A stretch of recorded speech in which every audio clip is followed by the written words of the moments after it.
9장 1절에 스바의 여왕이 솔로몬의 명성을 듣고 예루살렘으로 찾아왔습니다. 스바 여왕은 솔로몬 시대의 아라비아 반도 남쪽 끝에 있는 지금의 예멘 부근에 있는 나라입니다.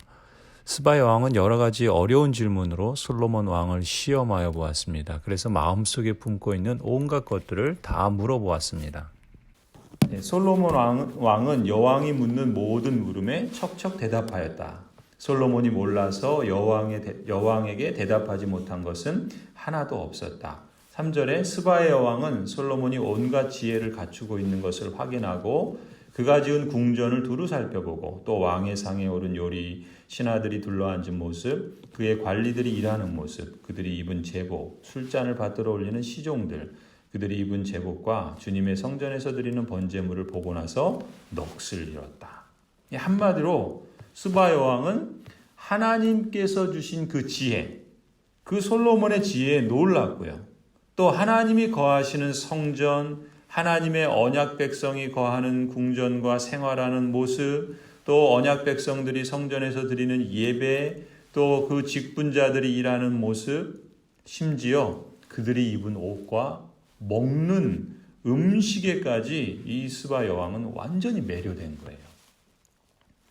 그래서 이 여왕은 솔로몬의 지혜를 극찬하고 그 백성들이 복이 있다 이렇게 말하면서 무엇보다도 솔로몬을 왕으로 세우고 이러한 지혜를 주신 하나님을 송축합니다.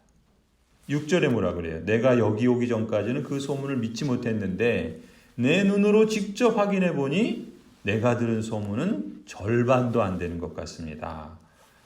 왕께서는 내가 들은 소문보다 훨씬 뛰어난 분입니다. 왕의 백성은 참으로 행복한 사람들입니다. 임금님 앞에 서서 늘 임금님의 지혜를 배우는 임금님의 신하들 또한 참으로 행복하다 아니할 수 없습니다. 그러면서 뭐라 그래요? 주 임금님의 하나님께 찬양을 돌립니다. 하나님께서는 임금님을 좋아하셔서 임금님을 그의 보좌에 앉히시고 주 하나님을 받드는 왕으로 삼으셨습니다. 임금님의 하나님께서는 이스라엘을 사랑하셔서 그들을 영원히 굳게 세우시려고 임금님을 그들 위에 왕으로 세우시고 공평과 정의로 다스리게 하셨습니다. 이 스바 여왕은요, 이방 사람입니다. 그런데도 하나님을 믿고 따르는 이 언약 백성의 공동체가 가진 매력을 소문으로 들었을 뿐만 아니라 눈으로 직접 확증할 수 있었습니다. 그 모든 실체가 바로 어디서 비롯된 겁니까? 하나님에게서 비롯된 거예요. 그러니까 솔로몬이나 그 언약 백성에게 그 영광을 돌릴 수는 없어요. 그 영광을 가로채서도 안 돼요.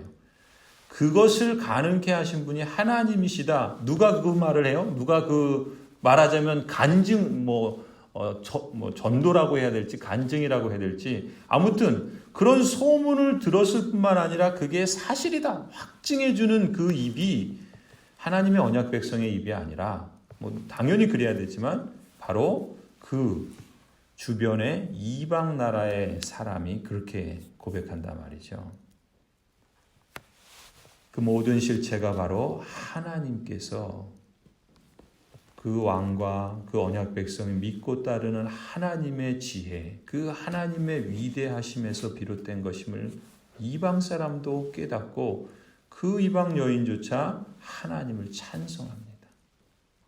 이방 여왕의 이 증언은 우리가 그 누구보다 하나님의 백성인 하나님의 언약 백성인 우리가 마음에 새겨야 할 말씀이라 그렇게 믿습니다. 하나님은 택하여 부르신 왕과 언약 백성들을 사랑하시고 다스리시는 위대하신 하나님이십니다.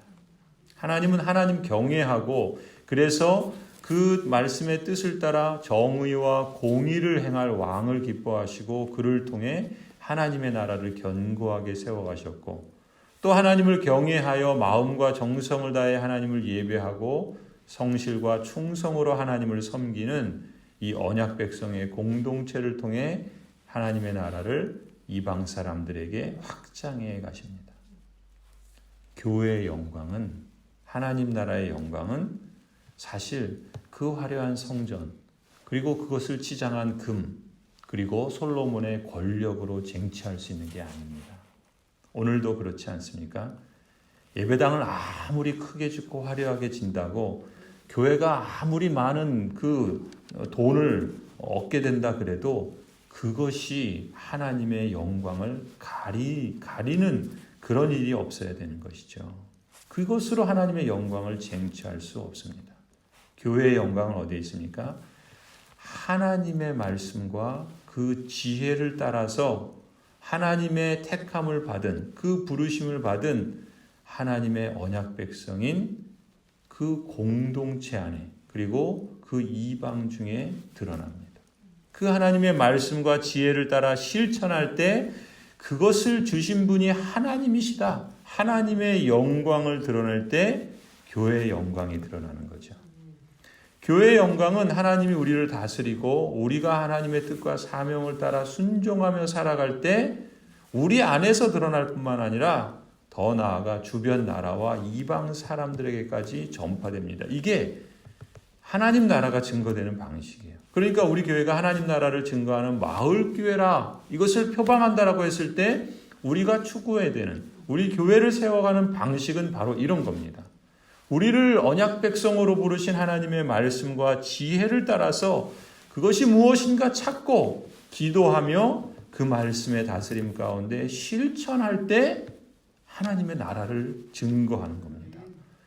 교회의 영광이 우리 안에서 그 하나님의 뜻과 사명을 따라 순종하며 살아감을 통해서 드러날 때 그때 주변 사람들과 이웃들에게 하나님의 나라가 전파된 겁니다. 우리가 그것을 우리 교회의 존재의 목적으로 우리가 함께 힘써야 할 방식으로 추구해야 한다는 것이죠. 그럼 보세요. 9절에 어떤 일이 일어납니까? 그런 다음에 여왕은 금 120달란트와 아주 많은 향료와 보석을 왕에게 선사하였다. 사람들은 물질을 추구하고 권력을 추구하고 이 세상에서 현세적인 복을 추구하기 위해서 나름대로 애를 써요. 그런데 신앙의 이름으로도 그렇게 하려고 합니다. 그러면 어떻게 돼요? 주객이 전도된 거예요. 오히려 망합니다. 그 생명력을 잃어버리고 그 신앙의 본질을 잃어버리고 언약 백성의 그 정체성과 사명을 잃어버려요. 그런데 하나님의 일하시는 방식은 뭐예요? 하나님의 그 말씀과 지혜를 따라서 그 뜻과 사명에 순종하며 실천할 때 하나님의 영광이 드러나고 교회의 영광이 드러날 때 하나님께서 우리에게 은혜의 선물로 주시는 것이 말하자면 지금 이러한 물질적인 복일 수도 있고 건강의 복일 수도 있고 그런 현세적인 우리가 이 땅을 살아가면서도 우리에게 필요한 것들이 무엇인지 아시는 하나님께서 그걸 채워주신다는 거죠. 이 순서가 바뀌면 안 돼요. 왜 그게 어디서 구체적으로 드러나냐면요. 그 순서가 바뀌었는지 안 바뀌었는지를 언제 아냐면 그런 것을 잃을 때 그것이 없을 때를 보면 알 수 있어요. 하나님의 뜻을 따르고 하나님의 지혜를 따라서 하나님의 그 사명을 따라서 살아가고자 하는 사람은 그렇게 순종하며 살아갈 때 하나님의 영광이 드러나고 복을 주시기도 하십니다. 그런데 다니엘의 말씀처럼 그리 아니하실지라도 우리가 하나님께 그 뜻을 따르고 순종하며 살아가는데도 하나님의 언약 백성에게 고난이 찾아오고 이 땅에서 어려움을 겪으며 살아가기도 해요. 스데반이 그렇게 죽지 않았습니까? 사도 바울도 그랬잖아요. 그런데 그런 상황 가운데 있을 때에도 그리 아니하실지라도 그 하나님의 더 큰 섭리와 그렇게 하시는 하나님은 우리에게 그보다 우리가 상상하지 못한 생각지도 못한 더 놀라운 그런 은혜로 우리에게 섭리하시는 분이시다라는 것을 믿고 신뢰하며 끝까지 신앙의 길을 걸어갈 때 그때 믿음의 정체가 드러납니다. 그것이 바뀌지 않아야 되는 것이고 또 그것을 우리가 추구해야 되는 것이죠. 아무튼 이 두로왕 히람과 또 스바 여왕이 지금 보물을 가져다가 8장 18절도 보세요. 8장 우리가 9장 9절도 그렇지만 앞에 있는 8장 18절에도 어떻게 합니까? 두로 성읍의 왕이 히람이잖아요. 이 히람이 신하들을 시켜서 솔로몬에게 상선들 보내고 바다에 노련한 부하들 보내요. 그래서 솔로몬 부하들과 함께 오빌로 가서 거기에서 금 450달란트 450달란트는 어마어마한 거죠. 1달란트가 1년 연봉이라고 그랬어요. 450년 동안 벌을 만큼 어마어마한 그러한 금을 솔로몬에게 바칩니다. 이걸 보면서 우리가 무엇을 기억해야 되는가? 두로왕 히람과 스바 여왕이 이 보물을 가져다 주는 장면은요. 지금 이 역대기를 누가 읽습니까? 바벨론 포로를 겪은, 즉 하나님의 말씀에 그 뜻에 무관심하고 불순종했던 언약 백성이 포로로 끌려가잖아요. 70년 동안 그 노예 생활을 하며 고생하며 포로 생활을 하던 사람들이 하나님의 약속의 말씀을 따라 다시금 예루살렘으로 돌아와요. 돌아와서 다시금 그 성읍과 성전을 재건하는 그 사람들에게 이 말씀을 주신 거예요. 그러면 이 말씀을 읽는 사람들의 현실은 어때요? 예루살렘 성전, 이 솔로몬 성전은 이미 다 회파됐어요. 그들이 살던 성읍 다 무너졌어요. 그야말로 전쟁의 폐허가 된 그 자리에서 다시금 재건을 시작해야 되는 사람들이에요. 얼마나 낙심이 되겠습니까? 다시 재건한다는 게 그렇게 쉽지 않잖아요. 그런데 지금 이 앞선 솔로몬 시대에 하나님께서 이방 왕들과 사람들을 통해서 행하셨던 그 장면을, 그 역사를 다시 보면서 우리에게 소망이 있다라는 것을 말씀하고 있는 것이죠. 이 역대기를 처음 읽은 바벨론 포로를 겪은 하나님의 언약 백성들은요, 다시 유다 땅으로 돌아와서 회복에 대한 선지자의 예언을 기억했을 겁니다. 그게 뭐예요? 이사야서 60장 말씀이에요. 이사야서 60장 3절부터 6절을 보면 이렇게 기록합니다. 이방 나라들이 너의 빛을 보고 찾아오고 뭇 왕들이 떠오르는 너의 광명을 보고 너에게로 올 것이다. 오늘 본문이 딱 그거잖아요. 눈을 들어 사방을 둘러보아라. 그들이 모두 모여 너에게로 오고 있다. 너의 아들들이 먼 곳으로부터 오며 너의 딸들이 팔에 안겨서 올 것이다. 그때 이것을 보는 너의 얼굴에는 기쁨이 넘치고 흥분한 너의 가슴은 설레고 기쁨에 벅찬 가슴은 터질 듯 할 것이다. 풍부한 재물이 뱃길로 너에게로 오며 이방 나라의 재산이 너에게로 들어올 것이다. 많은 낙타들이 너의 땅을 덮을 것이며 미디안과 에바의 어린 낙타가 너의 땅을 뒤덮을 것이다. 스바의 모든 사람이 금과 유향을 가지고 와서 주님께서 하신 일을 찬양할 것이다. 아멘. 하나님께서 이미 이루셨던 그 영광스러운 역사를 다시 상기시키면서 포로에서 돌아와 다시 재건을 시작하는 언약 백성들에게 큰 희망의 메시지가 되었을 겁니다. 언약의 신실하신 동일하신 하나님이 함께 계시는 한 지금 이 상황에도 우리에게는 희망이 있다. 이 소망이 있기 때문에 하나님의 언약 백성들은 어느 시대에나 가장 그 어려운 시기에도 인내하며 공동체를 세워갈 수 있었던 것이죠. 그리고 이 영광은요, 오늘 우리에게도 동일하고요. 또 이 이사야 60장의 말씀은 더 크게 보면은 예수 그리스도께서 재림하실 그때에 완전히 형언할 수 없을 만큼 그 영광스러운 모습으로 우리에게 확증이 될 겁니다.